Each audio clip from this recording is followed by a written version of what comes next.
Hello user. तो इस video में हम देखने वाले हैं जैसे कि आपने आपके रियल इस्टेट फर्म को रजिस्टर करने के बाद आपके प्रोजेक्ट जो भी है फ्लैट सेल के वो प्रोजेक्ट डिफाइन कर दिए। तो उनको अभी जैसे कि उन प्रोजेक्ट्स जो आपने डिफाइन किए उसकी फेजेस आप किस प्रकार से डेफिनेशन करके फिर किस प्रकार से आपके प्रोजेक्ट को आप फेजेस में डिवाइड कर सकते हो। ठीक है, तो उसके लिए आपको जैसे कि नीडली ऐप में आना है।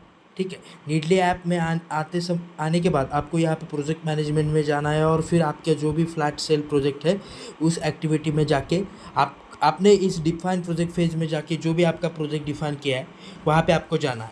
फिर यहाँ पे नीचे आपको ऐड फेज स्टेज का ऑप्शन है, उस पर क्लिक करके आपको यहाँ पे देखिए अभी ये न्यूली ऐड किए प्रोजेक्ट की फेजेस को ऐड करना है। तो यहाँ पे आपको ऐड फेज स्टेज पे क्लिक करना है। ठीक है, जैसे कि यहाँ पे फिर आपका जो भी प्रोजेक्ट है वो प्रोजेक्ट यहाँ पे आता है। अभी मान लीजिए जैसे कि पर्टिकुलर प्रोजेक्ट आपका डेफिनेशन हो गया है लेकिन आप सिंगल किसी फेज वाइज उसे डिवाइड करके आप पर्टिकुलर फेजेस में आप फ्लैट सेल करने की एक्टिविटी करने वाले हो। तो मान लीजिए मैं यहाँ पे तो आपके फेज का जो भी पहला फेज है उसका आप यहाँ पे डेफिनेशन कर सकते हो।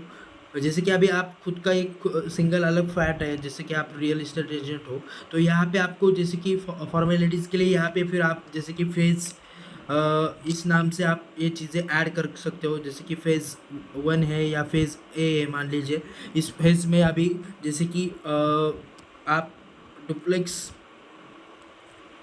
बंगलोज या फिर मान लीजिए आप जो भी एक्टिविटीज़ करने वाले हो इस पर्टिकुलर फेज़ के रिगार्डिंग वो ये सारी डिटेल्स यहाँ पे आप डाल सकते हो।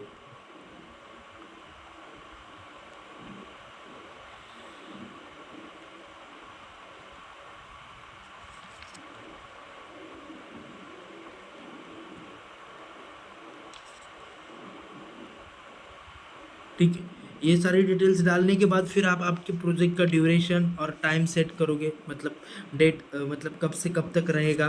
ठीक है, जैसे कि मान लीजिए आज से तारीख से लेके ये फेज़ मान लीजिए आने वाले 30 सितंबर तक चलने वाला है। तो ये डिटेल्स मैं यहाँ पे मेंशन कर दूंगा और फिर आगे जाके इस पर्टिकुलर फेज़ की प्रायोरिटी क्या है, मतलब वो नॉर्मल है, लो है, हाई है या मीडियम है, ये सारी डिटेल्स आप यहाँ पे डाल सकते हो। जैसे कि मेरे लिए मेरी फेज़ है वो प्रोजेक्ट की ये हाई है।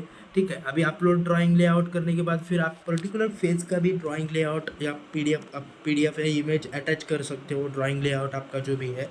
ठीक है, तो वो फिर मैं यहाँ पे जैसे कि मान लीजिए मुझे अभी इमेज अटैच करना है तो मैं इमेज पे क्लिक कर दूंगा और मेरा जो भी ड्राइंग लेआउट है वो लेआउट की इमेज में यहाँ पे सिलेक्ट करके फिर नीचे सबमिट बटन पे क्लिक करके ये डिटेल्स सबमिट कर दूंगा। तो इस प्रकार से आप देख सकते हो जैसे कि मैंने फेजेस ऐड फेज़ और स्टेज बटन पे क्लिक करके मेरे प्रोजेक्ट कंस्ट्रक्शन प्रोजेक्ट में एक फ़ेज़ ऐड कर दिए, या फिर आपका जो भी डिस्क्रिप्शन है, स्टार्टिंग डेट, एंड डेट आएगा। और यदि मुझे ये डिटेल्स व्यू करनी है और उसे कुछ चेंज करना है तो इस बटन पे क्लिक करके मैं फिर से डिटेल्स, जैसे कि मान लीजिए ये 30 सितंबर की जगह मुझे कुछ आगे का समय करना है, जैसे कि मान लीजिए 15 अक्टूबर करना है, तो ये डिटेल्स मैं चेंज कर दूँगा। आप यहाँ पे प्रोजेक्ट मान लीजिए कोई और सिलेक्ट करना है फेज, मतलब ये आप डिटेल्स या फिर आपका जो लेआउट प्लान अगर चेंज हो गया आपके कुछ वर्किंग के बाद, तो फिर यहाँ पे आपको वो अपलोड कर सकते हो और अपडेट बटन पे क्लिक करते ही वो डिटेल सारी अपडेटेड हो जाएगी। तो इस प्रकार से आप आपके जो भी आपने फ्लैट सेल का प्रोजेक्ट डेफिनेशन की है, मतलब डिफाइन किया है, उसके सारे चेंजेस आप मतलब उसमें उसमें फेजेस ऐड कर सकते हो और उसे अपडेट कर सकते हो। धन्यवाद।